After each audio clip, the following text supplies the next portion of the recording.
할렐루야. 2월 15일 토요일 새벽 기도를 시작하겠습니다. 사도신경으로 우리의 신앙을 고백합니다. 나는 전능하신 아버지 하나님 천지의 창조주를 믿습니다. 나는 그의 유일하신 아들 우리 주 예수 그리스도를 믿습니다. 그는 성령으로 잉태되어 동정녀 마리아에게서 나시고 본디오 빌라도에게 고난을 받아 십자가에 못 박혀 죽으시고 장사된 지 사흘 만에 죽은 자 가운데서 다시 살아나셨으며 하늘에 오르시어 전능하신 아버지 하나님 우편에 앉아 계시다가 거기로부터 살아있는 자와 죽은 자를 심판하러 오십니다. 나는 성령을 믿으며 거룩한 공교회와 성도의 교제와 죄를 용서받는 것과 몸의 부활과 영생을 믿습니다. 아멘. 찬송가 539장 찬양하시겠습니다. 찬송가 539장입니다.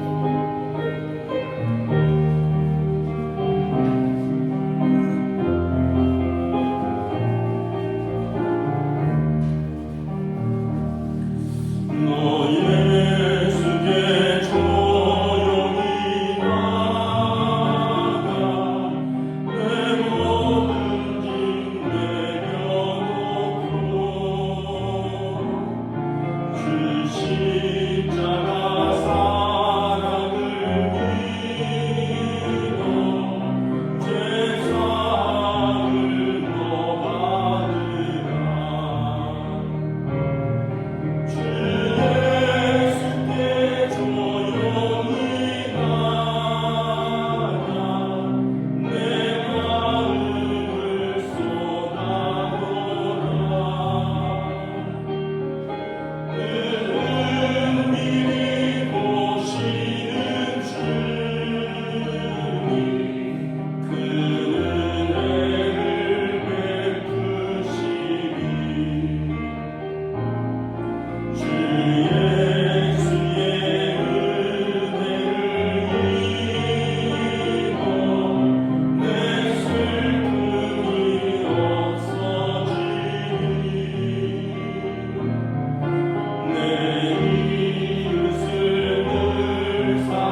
하나님 말씀은 신약성경 요한복음 13장 1절에서 17절까지 말씀입니다.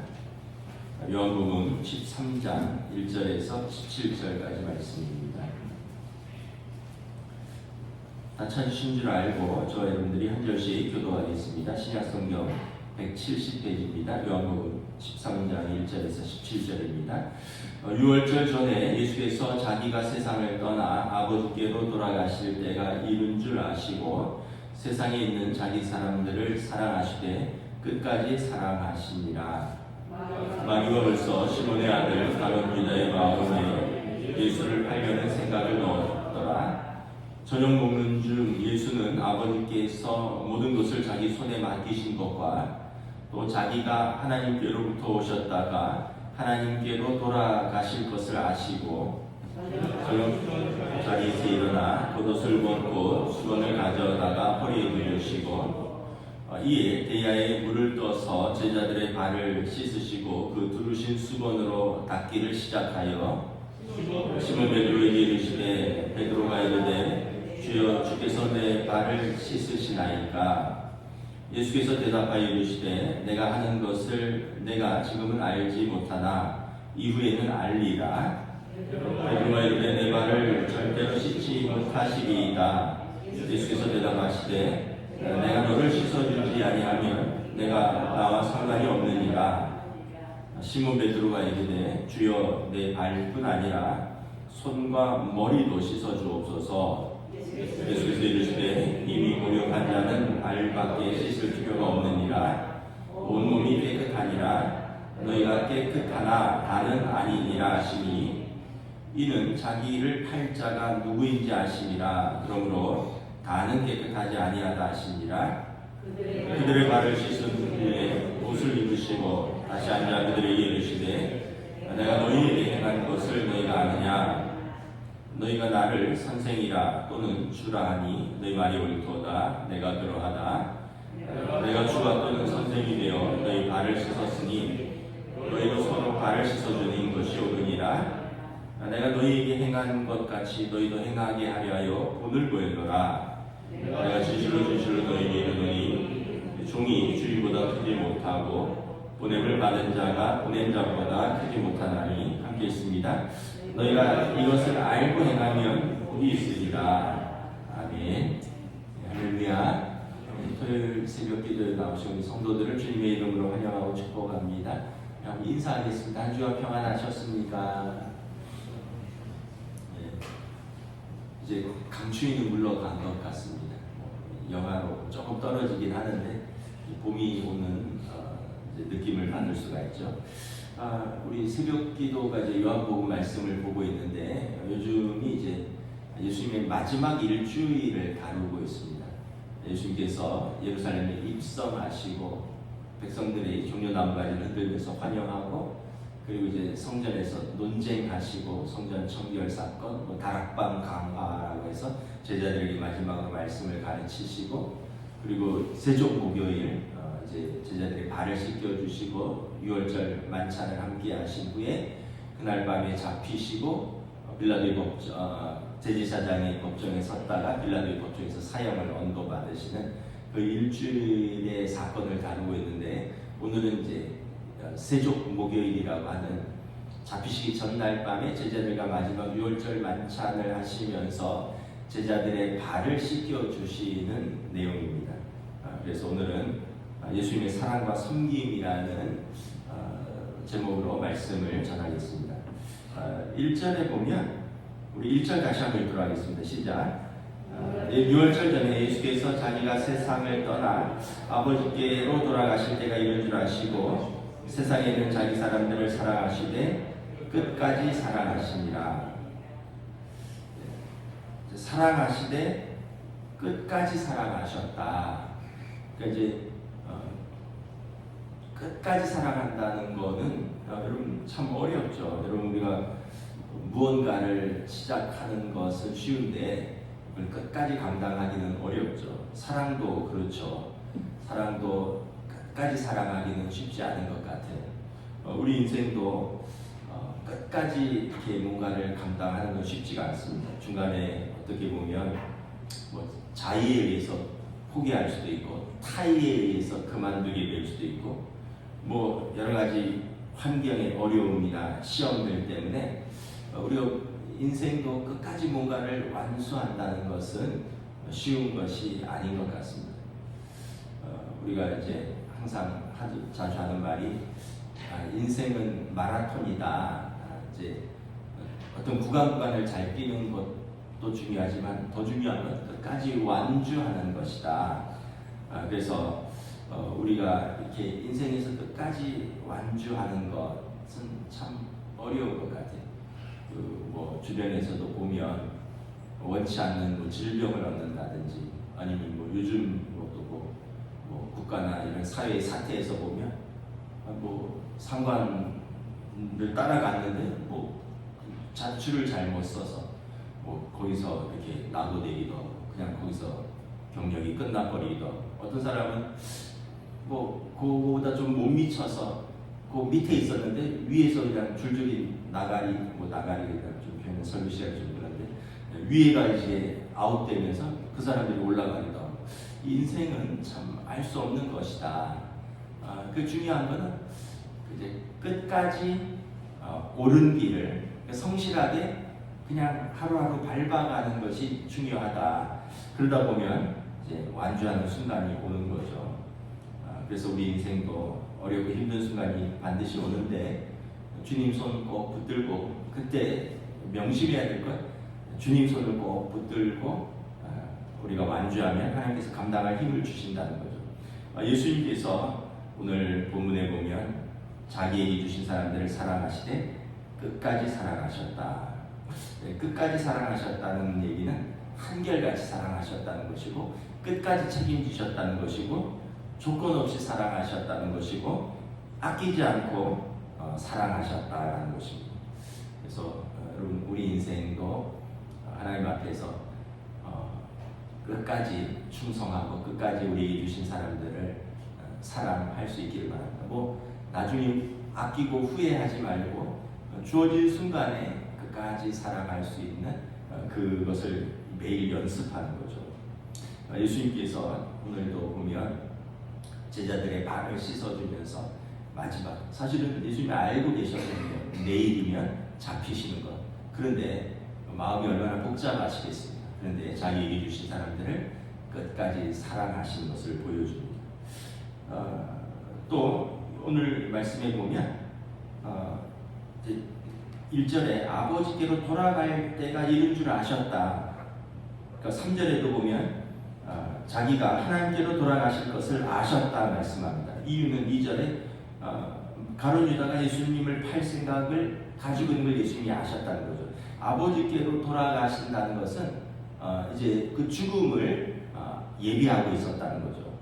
그래서 가룟 유다의 배신에 의해서 잡혀 죽을 것을 아셨지만 뭐 가룟 유다를 책망하거나 아니면 뭐 그런 다른 일을 하신 것이 아니라 끝까지 죽기까지 사랑하셨다. 그래서 예수님의 사랑은 로마서 5장 8절에 보면 우리가 아직 죄인 되었을 때 그리스도께서 우리를 위하여 죽으심으로 우리에 대한 자기의 사랑을 확증하셨느니라. 예수님이 우리에 대한 사랑은 자기의 죽으심으로 우리에 대한 사랑을 보여주셨다. 그래서 우리가 그러면 끝까지 사랑하려면 어떻게 해야 되는가? 이제 죽기까지 사랑해야 되는 거죠. 죽으면 사랑할 수 있다. 여기서 죽는다는 건 자아가 죽어야 되는 것입니다. 예수님은 생명을 다해서 사랑하신 거지만 우리는 이제 우리 자아를 죽이면 그때 비로소 이제 자기 사랑에서 하나님 사랑 또 우리에게 주신 이웃 사랑으로 확장될 수가 있는 거죠. 제가 주중에 이렇게 책을 읽다가 예전에 제자훈련 그 간증집이 있더라고요. 그걸 좀 읽어보는데 이런 내용이 있었습니다.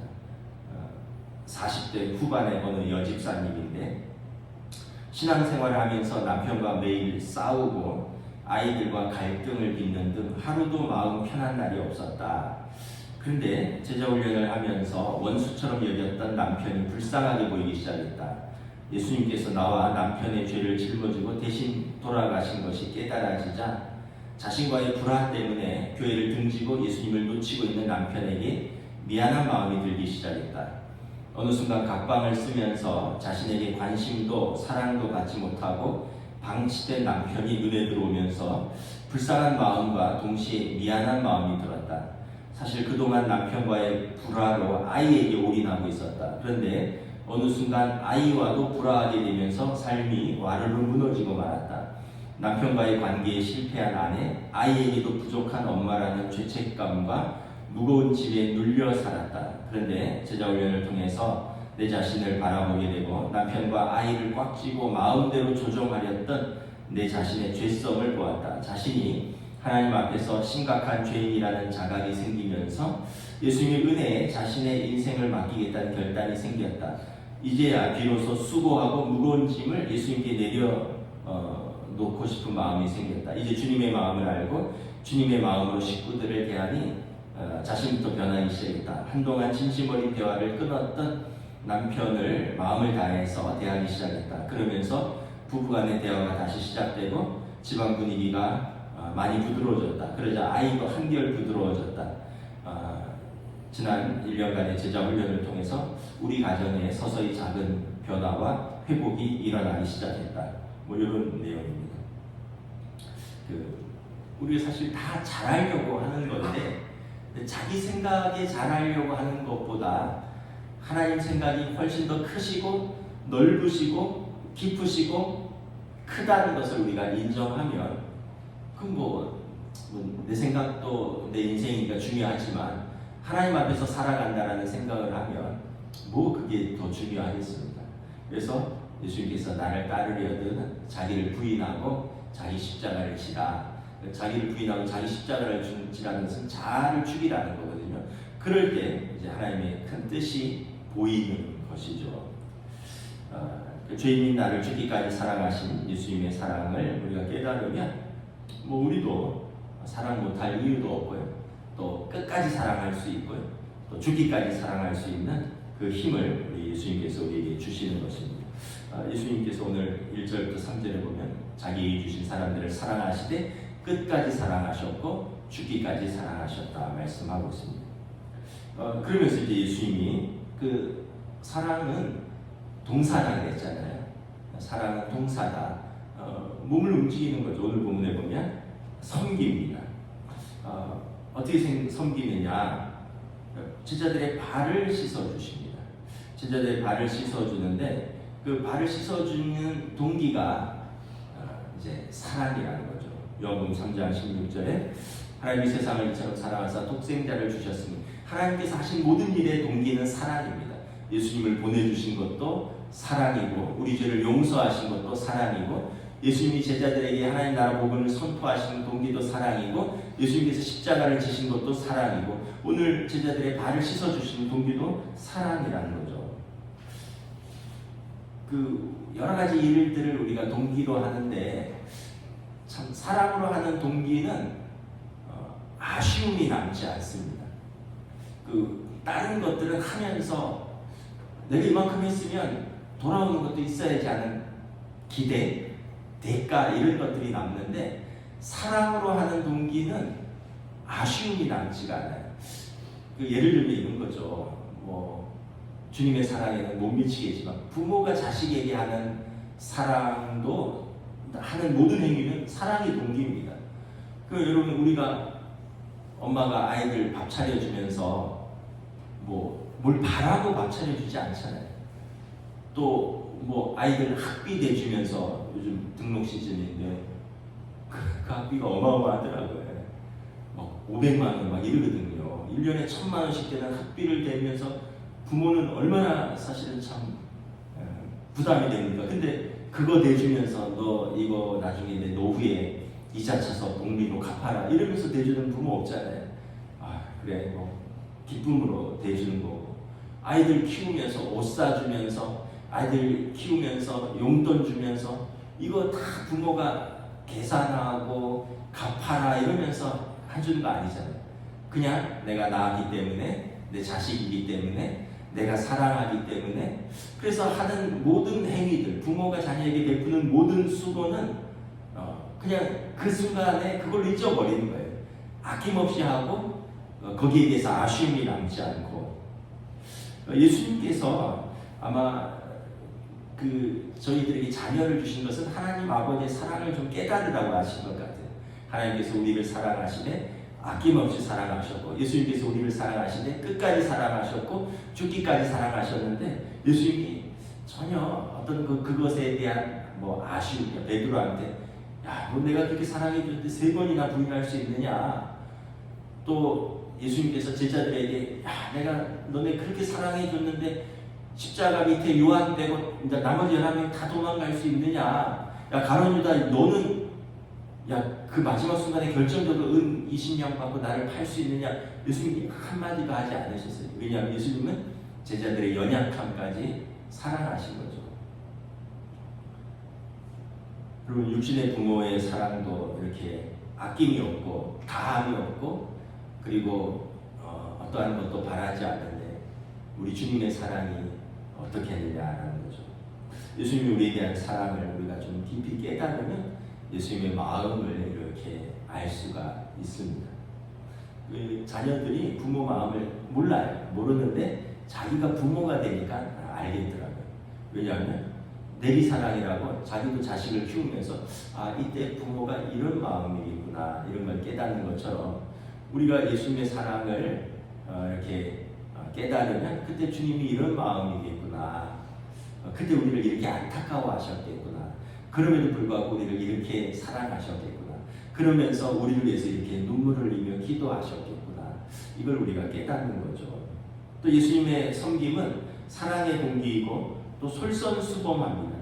4절에 보면 저녁 잡시 쓰던 자리에서 일어나 겉옷을 벗고 수건을 가져다가 허리에 두르시고 15절에 보면 내가 너희에게 행한 것 같이 너희도 행하게 하려 하여 본을 보였노라. 세상의 리더들은 탁월한 한 사람이 다른 사람을 이끌고 가는 리더십입니다. 내 생각을 따라와라. 내 변화를 따라와라. 탁월한 한 리더를 세우기 위해서 세상은 그 사람에게 다른 모든 사람의 연봉보다 더 많이 주면서도 그 사람을 세우는 것은 그 사람이 탁월한 리더십으로 다른 사람을 이끌어 달라는 거죠. 근데 이건 어떻게 보면 이게 위로부터 아래의 리더십입니다. 탁월한 리더 한 사람. 근데 예수님은 탁월한 리더로서 나를 따라오라 하지 않고 예수님이 제자들을 이렇게 섬기셨습니다. 섬김의 리더십이라고 하는데 세상의 리더십은 이제 위로부터의 리더십, 탑다운 방식이라면 예수님의 리더십은 서번트 리더십, 종의 섬김인 것이죠. 그런 말이 있죠. 자녀는 부모의 말을 통해서 배우는 것이 아니라 부모의 뒷모습을 바라보면서 배운다. 자녀들한테 부부생활 관계 어떻게 해라 이런 거 말을 해봐야 소용이 없어요. 아빠 엄마가 어떻게 화목하게 사는지 보여주면 애들도 저렇게 사는 게 가정생활이구나. 예배 잘 드려라. 믿음 잘 가져라. 이런 거 말로 해서 들으면 좋은데 어찌하겠어요. 그냥 부모가 같이 예배를 잘 드리는 모습을 보여주는 걸 보면서 애들이 우리 부모를 보니까 한결같이 예배 드리더라. 어렵고 힘들 때 또 하나님 앞에 더 납작 엎드리더라. 기쁠 때는 찬송하고 고난당할 때는 기도하더라. 부모의 믿음을 통해서 아이들이 부모의 믿음을 뒷모습으로 보는 거예요. 충성하면서 살아라, 헌신하면서 살아라. 말이 필요가 없어요. 그냥 우리 엄마가 나한테 얼마나 헌신했는지를 알면 자기들도 자기 자녀들에게 헌신해. 우리 아빠가 얼마나 자기들을 묵묵히 뒷바라지했는지를 알면 자기들도 그걸 배워서 하는 거예요. 이 말이 아니더라고요, 보니까. 그래서 예수님의 리더십은 이렇게 말이 아니라 직접 보여주고 물론 이제 3년간 말로 가르치셨지만 3년간 동고동락 하시면서 친히 다 보여주셨습니다. 그래서 예수님의 리더십은 솔선수범하는 겸손한 리더십이죠. 5절에 보면 대야에 물을 떠서 제자들의 발을 씻으시고 두르신 수건으로 발을 닦아주셨습니다. 요즘은 좀 없어졌는데 한동안 저희 그 노회에서 이제 신임 목사 안수 받을 때 선배 목사들이 또 담임 목사들이 목사 안수 받는 사람들의 발을 씻어줬어요. 그래서 제가 신규현 목사, 서명도 목사 발을 씻어줬거든요. 수건을 목에 두르고 주님처럼. 근데 그걸 알기 때문에 그날 발을 깨끗이 닦고 와요. 근데 썩 유쾌하진 않아요. 아유, 물에 뭐가 둥둥 떠요. 각질이 떠는 거죠. 그리고 뭐 그렇게 깨끗하게 잘 씻는 것도 아니고 이렇게 물 이렇게 얹어주고요. 이렇게 깨얹어주고 이렇게 발 좀 이렇게 손으로 한번 만져주고 수건으로 닦는데 그게 그렇게 뭐라 그럴까, 평소에 하는 것도 아니고 그때만 한번 하는데도 그렇게 썩 그게 뭐 마음에 아주 즐거운 마음으로 하게 되지는 않더라고요. 마땅히 해야 된다라는 마음은 들지만, 근데 여러분 예수님 시대의 신발은 어땠느냐면 옛날로 말하면 집신 같은 거고요. 오늘로 말하면 샌들 같은 것입니다. 옛날에 도로가 정비가 됐겠습니까? 뭐가 됐겠습니까? 그래서 그 진흙 바닥에 그 뭐 말이나 소똥도 있었을 것이고, 그래서 외출을 나갔다 오면 종들이 주인에게 손 씻을 물 갖다 주고 주인이 신발을 벗겨주고 종들이 주인의 발을 닦아주는 겁니다. 왜냐하면 그 발이 너무 더럽거든요. 그래서 노예들이 주인의 발을 닦아주는 겁니다.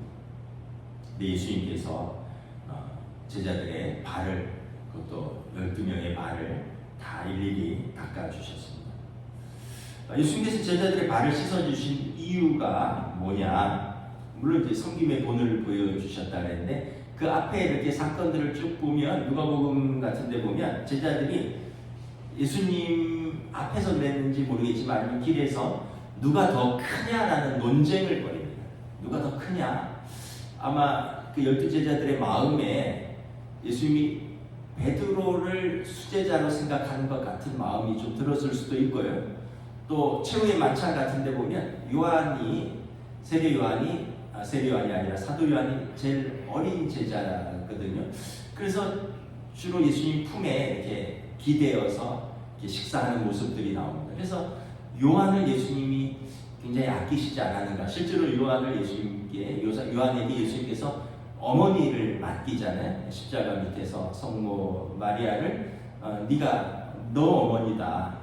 그리고 마리아에게 당신의 아들입니다. 그래서 요한만 순교하지 않고 이제 끝까지 예수님의 어머니를 섬기다가 자연사한 12명 제자 중에 유일한 제자입니다.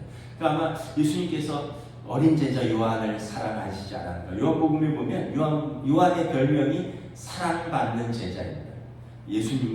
베드로는 수제자고, 뭐 제자들의 특징들이 막 나와요. 그 도마는 의심하는 제자, 야고보는 이렇게 막 호통을 치거든요. 그래서 그 우레의 아들이라는 별명이 있고, 뭐 이런 것처럼 예수님, 그러면서 이제 제자들이 누가 더 크냐?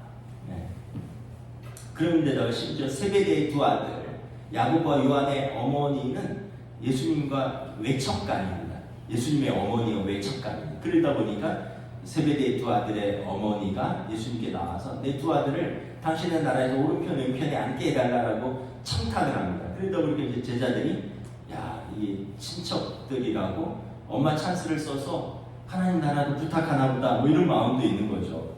그 예수님이 지금 십자가를 내일이면 이제 오늘 밤이 이제 세종 목요일이니까 오늘 밤에 잡히는 거예요. 이제 몇 시간 후면 잡히는 거예요. 이 일 이후에는 잡혀서 대제사장의 집에 압송되어 가는데 예수님 마음이 얼마나 복잡하시겠어요. 제자들은 철없이 막 누가 더 크냐 그러고, 길에서 오면서 누가 막 더 크냐 논쟁하지, 누구 어머니는 나와서 내 아들을 이렇게 부탁을 하지, 다른 제자들은 그 얘기를 듣고 막 경로했다 그러지. 예수님 마음이 어떨까요? 여러분 그런 거 있잖아요. 부모는 어떤 집안에 큰 일이 있어서 마음이 안 좋은데 애들은 뭐 또 그것도 모르고 집에서 뭐 먹을 거 갖고 싸운다든지, 뭐 옷 갖고 싸운다든지, 뭐 누가 뭐 이걸로 막, 그런 부모 마음이 얼마나 어수선하겠어요. 예수님은 지금 십자가를 지는 거를 하루 앞두고 있는데 제자들은 지금 누가 더 크냐라는 논쟁을 하고 있었던 것이죠. 예수님께서 이제 마지막 만찬을 하면서 이제 발을 씻어 주신 것입니다. 이 내용을 쭉 보면 베드로만 주님 안 됩니다. 내 발은 못 씻깁니다. 이러면서 만류했고 나머지 11제자들은 다 묵묵히 발을 내밀었어요. 아마 어찌할 바를 몰랐던 것 같아요. 그리고 예수님은 가룟 유다의 발도 씻어 주셨습니다. 그러면서 12절에 내가 너희에게 행한 것을 너희가 아느냐? 그러면서 14절에 너희도 서로 발을 씻어주는 것이 옳으니라. 너희도 이와 같이 행하라. 이것이 이제 오늘 예수님의 그 세족 목요일의 결론입니다. 너희도 이와 같이 행하라. 요한복음 13장 44절에서 45절에 34절에서 35절에 새 계명을 너희에게 주노니 서로 사랑하라. 내가 너희를 사랑한 것 같이 너희도 사랑하라. 너희가 서로 사랑하면 이로써 모든 사람이 너희가 내 제자인 줄 알리라. 여러분, 그래서 우리가 다시 한번 예수님의 사랑을 또 우리가 받아서 사는 사람들을 우리 사랑으로 사는 게 아니라 우리 사랑은 조그마하죠. 예수님의 사랑에 받아서 사는 사람들입니다. 그래서 유명한 질문이 있잖아요. 우리에게 마지막 삶의 일주일 남았다면 무엇을 후회하게 될까? 여러분 뭐 다 동일한 답변 다 알고 계시죠? 더 공부하지 못한 거 후회하시겠습니까? 더 일해서 뭘 남기지 못한 거 후회하시겠습니까? 뭐 집을 더 늘려가지 못한 걸 후회하시겠습니까? 그게 아니라 나에게 일주일이 남았다면 내게 주신 사람들 더 사랑하지 못한 것 미안하고 그게 후회스러운 것이죠. 여러분 신앙생활이라는 것이 무엇인가? 예수님께서 말씀하셨습니다. 주님을 따라가는 겁니다. 무엇을 이루는 것이 아니라 주님을 닮아가고 주님을 따라가고 예수님의 말씀을 생각하고 예수님의 말씀을 따라가고 예수님의 성품을 닮아가고 그래서 예수님께서 자기에게 주신 사람들을 사랑하시되 끝까지 사랑하신 것처럼 우리들도 우리에게 주신 사람들 여러분들 가족들 우리 성도들 사랑하시되 끝까지 사랑하는 것입니다. 예수님께서 우리에게 부탁하셨습니다. 너희도 이와 같이 행하라. 너희도 이와 같이 사랑하고 섬기면서 살라. 여러분 올 한 해 더 사랑으로 저와 여러분들의 삶이 풍성해 주시기를 우리 주님의 이름으로 축복합니다. 기도하겠습니다. 하나님 은혜를 감사합니다. 참 우리가 살면서 해야 할 일도 많이 있고 또 이루어야 할 목표도 많은 것 같지만 돌아보면 그 과정에서 우리가 사랑을 배우고 또 사랑을 하며 사랑을 받으면서 사는 것이 아닌가. 오늘 예수님께서 이제 잡히시기 전날 밤 제자들에게 하신 마지막 당부는 제자들을 사랑하시되 끝까지 사랑하셨고 죽기까지 사랑하셨고 그리고 그들을 섬기셨고 너희도 나를 따라 사랑하고 섬기면서 살아라 당부하셨습니다. 저희들에게 주어진 삶 또 하나님께서 우리에게 선물로 주신 삶 또 우리에게 선물로 주신 가족들 또 선물로 주신 영적인 가족들 성도들 또 선물로 주어진 우리의 일들 사명들 모든 것 우리가 감사함으로 받고 기쁨으로 행하고 사랑하면서 행할 수 있도록 성령님 은혜 주시고 인도하여 주시옵소서. 그럴 때 더 풍성해지고 그럴 때 더 기쁨으로 감당할 수 있는 줄 믿사오니 주님을 따라서 주님의 마음으로 사랑으로 감당할 수 있도록 은혜 베풀어 주시옵소서. 감사를 드리오며 우리 주 예수 그리스도 이름으로 기도드리옵나이다. 아멘. 하늘에 계신 우리 아버지 아버지의 이름을 거룩하게 하시며 아버지의 나라가 오게 하시며 아버지의 뜻이 하늘에서와 같이 땅에서도 이루어지게 하소서.